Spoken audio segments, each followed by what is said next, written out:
चरू दे तुझा सत्य आनंद लोकी भरू दे खरे नाम निष्काम ही ग्राम सेवा झटू सर्व भावे कळू स्वर्ग गावा कळो हे वळो दे अकाली कळू दे प्रभु एव रे कळू दे प्रभु एव रे कळू दे सद्गुरुनाथ महाराज की जय। संत महात्म्यांचे हृदयगत देवाचा सृष्टी संकेत विशद कराया सरळ भाषेत सुख संवाद आरंभिला स्त्रियामुळे होतील आदर्श पूर्ण हा ग्रंथ होता घरी पठन गाव होईल वैकुंठ भुवन वाचता वर्तता ग्रामगीता वाचता वर्तता ग्रामगीता। महाराज की जय। जन्मवेद ग्रामगीता अध्याय 19 जीवन शिक्षण। श्री गुरुदेवाय नमः।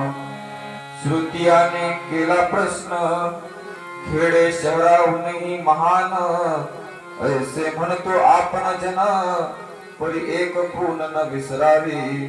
शहरात आहे उच्च शिक्षण ते खेड्यात पावेल कोण कोणी आला जरी शिकून तरी तेथे होतो गावंढळ।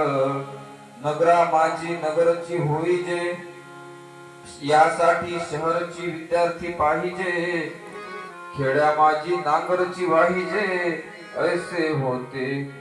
ऐका ऐसी जयांची भावना लक्ष द्यावे त्यांनी या वचना। येथे शिक्षणाची मूळ कल्पना तीच चुकली आपुली। दिखाऊ कपडे कोरडी अट नोकर पेशी थाटमाट हे शिक्षणाचे नवे उद्दिष्ट ध्यानी घ्यावे नीट हे आधी। अजब ऐसी शिक्षणाची प्रथा जेथे कामी नये बापाची संथा।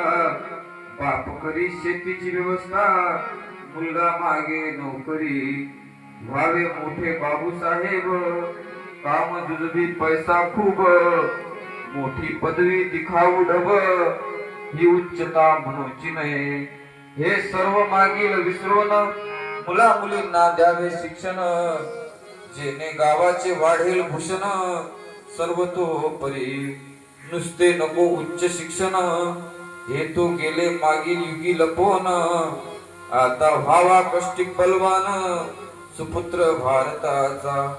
शिक्षणाची जीवनाचे काम दोन्हीची सांगड व्हावी उत्तम चिंता नसावी भोजनासाठी दाम मागण्याची भीक जैसे।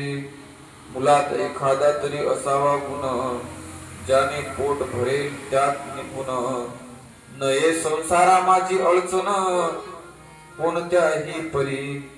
जीवनाच्या गरजा संपूर्ण निर्वाहाचे एक एक साधन संबंधित विषयाचे समग्र ज्ञान याचा अंतर्भाव शिक्षणी। नदी तलाव आणि विहिरी यात पोहणे नाना परी आपत्ती येता धावणी तारी ऐसे शिक्षण असावे। गावी भोजनाचे असती प्रसंग स्वयंपाक करता यावा यथा सांग हे ही कला शिकवावी सप्रयोग मुला मुलींची। असले शिक्षण वाटते साधारण परी याचे जीवनात अग्रस्थान नाहीतरी जगावे जनावरा समान होईल स्वयंपाक न येता। सद्गुरुनाथ